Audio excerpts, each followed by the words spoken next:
अमित यादव एक बार फिर से अपने इस यूट्यूब चैनल के माध्यम से आप सबके सामने उपस्थित हुआ हूँ। और आज हम लोग प्रकाश डालेंगे कि प्रभु श्री राम ने जो 7 महत्वपूर्ण चीज़ें बनाई थी वो कौन सी थी। तो वीडियो के अंत तक ज़रूर बने रहें और जो चैनल पर नए हैं वो चैनल को सब्सक्राइब कर लें, लाइक करें। कुछ भी आपके क्वेश्चन हो, कुछ आप कहना चाहते हो तो आप कमेंट करें और शेयर करें वीडियो को ज़्यादा से ज़्यादा। तो चलिए शुरू करते हैं। तो जैसा कि जानते हैं कि आदिवासियों के 4 प्रमुख देवता हैं, शिव, भैरव, राम, कुल देवता और स्थान देवता। इसके अलावा 10 महाविद्याएं उनकी देवियां होने के साथ ही कुल देवी और स्थान देवी हैं। भगवान श्री राम ने अपने 14 वर्ष के वनवास काल में 12 वर्ष आदिवासियों और सन्यासियों के बीच गुजारे थे। इन 12 वर्षों में उन्होंने आदिवासियों को शिक्षित और कुशल बनाने का कार्य किया है। प्रभु श्री राम ने अयोध्या से निकलकर लंका तक के सफ़र में जहाँ जहाँ पर अपने पग धरे वहाँ वहाँ के खास स्थानों पर मंदिर, कुंड या रामायण बन गए। निश्चित ही लंका से लौटने के बाद प्रभु श्री राम ने अयोध्या में कई तरह के कार्य किए होंगे, जैसे शिवालय बनवाना, महल, आश्रम, कुटी आदि बनवाना।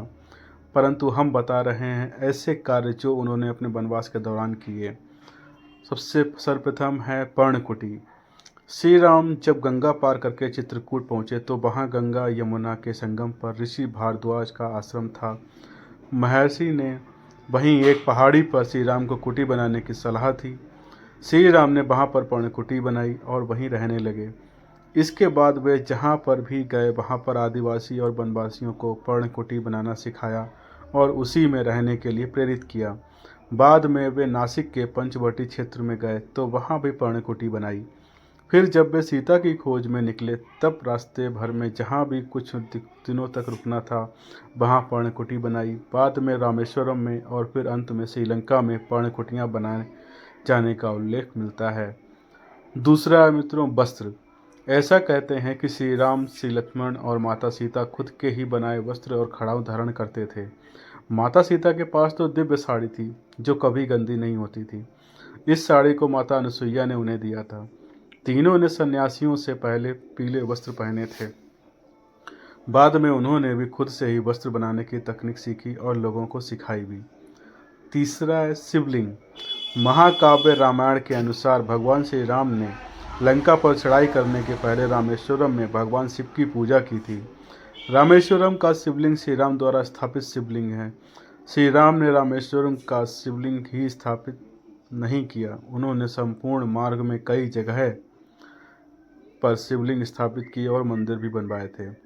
चौथा है मित्र कुंड। श्री राम ने जंगल में वर्षा जल संग्रहण के लिए कुछ कुंड भी बनवाए थे। देश भर के उन कुंडों का नाम सीता कुंड है। इनमें से कुछ कुंड लक्ष्मण और सीता जी ने भी बनाए थे। 5वां गुफा। कहते हैं कि श्री राम ने चित्रकूट और नासिक के क्षेत्र में कुछ गुफाओं का भी निर्माण किया था। वहाँ वे बाहरी बारिश के दिनों में रहते थे। 6. सेतु बनवाया था। इसके बाद प्रभु श्री राम ने नल और नील के माध्यम से विश्व का पहला सेतु बनवाया था और वह भी समुद्र के ऊपर। आज उसे राम सेतु कहते हैं और जबकि राम ने इस सेतु का नाम नल सेतु रखा था। 7वां मित्रों तीर कमान।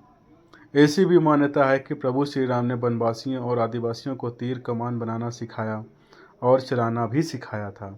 उल्लेखनीय है कि इस दौरान उन्होंने कई लोगों को कृषि करना भी सिखाया था। तो ऐसे ही आगे की जानकारियों के लिए चैनल के साथ बने रहें। अपना प्यार और आशीर्वाद दें। धन्यवाद।